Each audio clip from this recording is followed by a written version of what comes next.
وكم من ملك في السماوات لا تغني شفاعتهم شيئا إلا من بعد أن يأذن الله لمن يشاء ويرضى إن الذين لا يؤمنون بالآخرة ليسمون الملائكة تسمية الأنثى وما لهم به من علم إن يتبعون إلا الظن وإن الظن لا يغني من الحق شيئا فأعرض عمن تولى عن ذكرنا ولم يرد إلا الحياة الدنيا وذلك مبلغهم من العلم إن ربك هو أعلم من ضل عن سبيله وهو أعلم بمن اهتدى ولله ما في السماوات وما في الأرض ليجزي الذين أساءوا بما عملوا ويجزي الذين أحسنوا بالحسنى الذين يجتنبون كبائر الإثم والفواحش إلا اللمم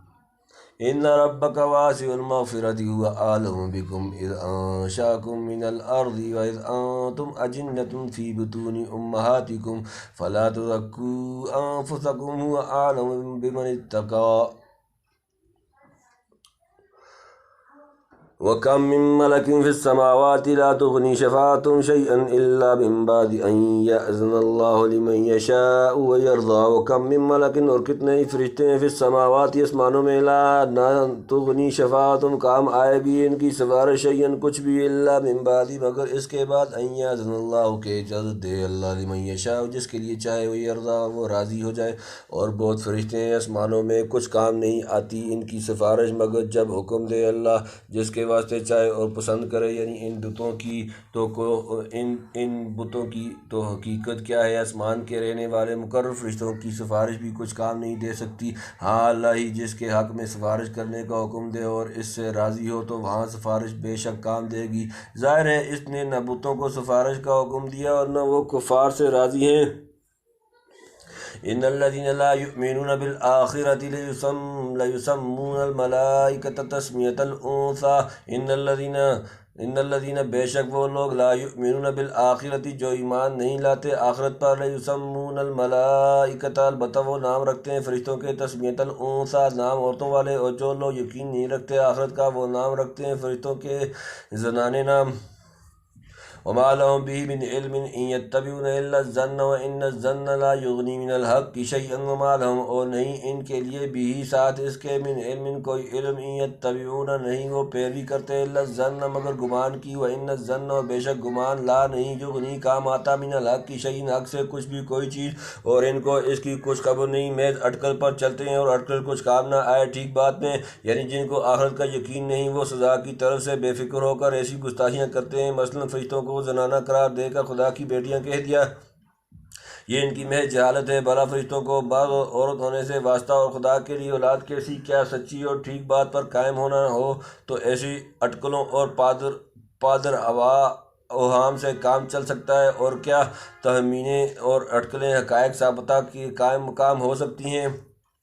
فَأَعْرِضْ عَمَّنْ تَوَلَّىٰ عَنْ ذِكْرِنَا وَلَمْ يُرِدْ إِلَّا الْحَيَاةَ الدُّنْيَا فَأَعْرِضْ تو اراد بڑھتی ہے عَمَّنْ تَوَلَّىٰ اس سے جو منہ موڑے عن ذِكْرِنَا ہمارے ذکر سے وَلَمْ يُرِدْ اور نہ چاہے وہ إِلَّا الْحَيَاةَ الدُّنْيَا مگر دنیا کی زندگی سو تو دھیان نہ کر اس پر جو منہ موڑے ہماری یاد سے اور کچھ نہ چاہیے مگر دنیا کا جینا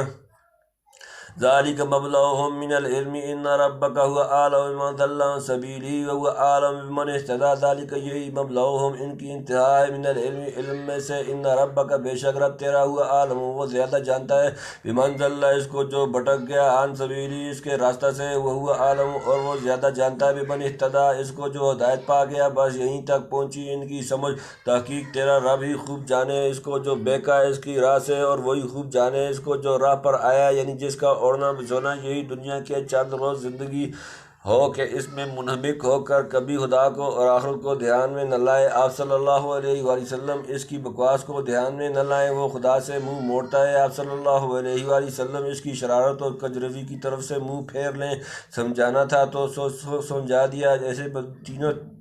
اشخاص سے قبول حق کی توقع رکھنا اور ان کے غم میں اپنے کو گلانا بیکار ہے۔ ان کی سمجھ تو بس اسی دنیا کی فوری نفع نقصان تک پہنچتی ہے، اس سے آگے ان کی رسائی نہیں۔ وہ کیا سمجھیں کہ مرنے کے بعد مالک حقیقی کی عدالت میں حاضر ہو کر ذرہ ذرہ کا حساب دینا ہے۔ ان کی تمام تر علمی جدوجہد صرف بہائم کی طرح پیٹ بھرنے اور شہوت فروغ کرنے کے لیے ہے، یعنی جو گمراہی میں پڑا رہا اور جو راہ پر آیا، ان سب کو اور ان کی مخفی استعدادوں کو اللہ تعالیٰ ازل سے جانتا ہے، اسی کے موافق ہو کر رہے گا۔ ہزار جتن کرو، اس کے علم کے خلاف ہرگز واقع نہیں ہو سکتا، نیز وہ اپنے علم محیط کے موافق ہر ایک سے ٹھیک ٹھیک اس کے احوال کے مناسب معاملہ کرے گا۔ لہذا آپ یکسو ہو کر ان معاندین کا معاملہ خدا کے سپرد کر دیں۔ وَلِلَّهِ مَا فِي السَّمَاوَاتِ وَمَا فِي الْأَرْضِ لِيَجْزِيَ الَّذِينَ أَسَاءُوا بِمَا عَمِلُوا وَيَجْزِيَ الَّذِينَ أَحْسَنُوا بِالْحُسْنَى۔ وَلِلَّهِ اور اللہ ہی کے لیے ہے ما جو کچھ فی السماوات آسمانوں میں ہے، وما فی الارض اور جو کچھ زمین میں ہے،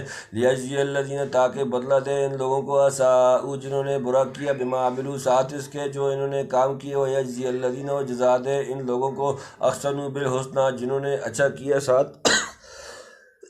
بھلائی کے۔ اور اللہ کا ہے جو کچھ ہے آسمانوں میں اور زمین میں، تاکہ وہ بدلہ دے برائی والوں کو ان کے کیے کا اور بدلہ دے بھلائی والوں کو بھلائی سے،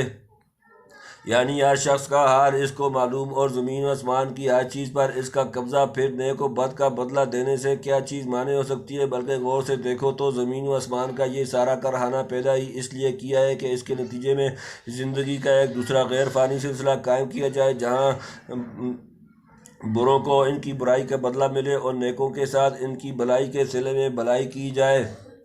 الذین یجتنبون کبائر الاثم والفواحش الا اللمم ان ربک واسع المغفرۃ هو اعلم بکم اذ انشأکم من الارض واذ انتم اجنۃ فی بطون امہاتکم فلا تزکوا انفسکم هو اعلم بمن اتقی۔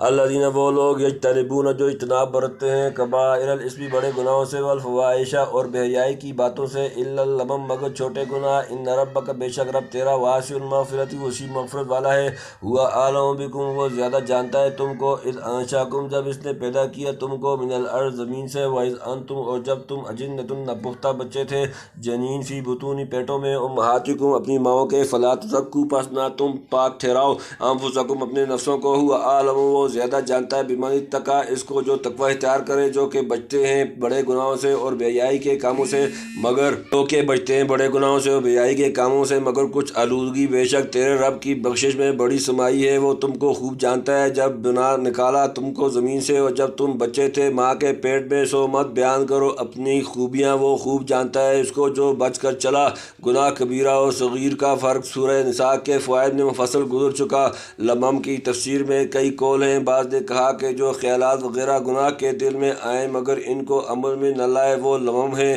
بعض نے صغیرہ گناہ مراد لیے ہیں، بعض نے کہا کہ جس گناہ پر اصرار نہ کرے یا اس کی عادت نہ ٹھہرائے یا جس گناہ سے توبہ کر لے وہ مراد ہے۔ ہمارے نزدیک بہترین تفسیر وہ ہے جو مترجم محقق قدس اللہ روحہ نے سورہ نساء کے فوائد میں اختیار کی ہے، لیکن یہاں ترجمہ میں دوسرے معنی کی بھی گنجائش رکھی ہے، اسی لیے بہت سے چھوٹے موٹے گناہوں سے درگزر فرماتا ہے اور توبہ قبول کرتا ہے، گناہگار کو مایوس نہیں ہونے دیتا۔ اگر ہر چھوٹی بڑی خطا پر پکڑنے لگے تو بندے کا ٹھکانہ کہاں؟ یعنی اگر تقوی کی کچھ توفیق اللہ نے دی تو شیخی نہ مارو اور اپنے کو بہت بزرگ نہ بناؤ، وہ سب کی بزرگی اور پاک بازی کو خوب جانتا ہے، اور اس وقت سے جانتا ہے جب تم نے ہستی کے اس دائرہ میں قدم بھی نہ رکھا تھا۔ آدمی کو چاہیے کہ اپنی اصل کو نہ بھولے، جس کی ابتدا مٹی سے تھی، پھر بطن مادر کی تاریکیوں میں ناپاک خون سے پرورش پاتا رہا، اس کے بعد کتنی جسمانی و روحانی کمزوریوں سے دوچار ہوا، آخر میں اگر اللہ نے اپنے فضل سے ایک بلند مقام پر پہنچا دیا تو اس کو اس قدر بڑھ چڑھ کر دعوے کرنے کا استحقاق نہیں۔ جو واقعی متقی ہیں وہ دعویٰ کرتے ہیں، شرماتے ہیں اور سمجھتے ہیں کہ اب بھی پوری طرح کمزوریوں سے پاک ہو جانا بشریت کی حد سے باہر ہے، کچھ نہ کچھ آلودگی سب کو ہو جاتی ہے، الا من عصمہ اللہ۔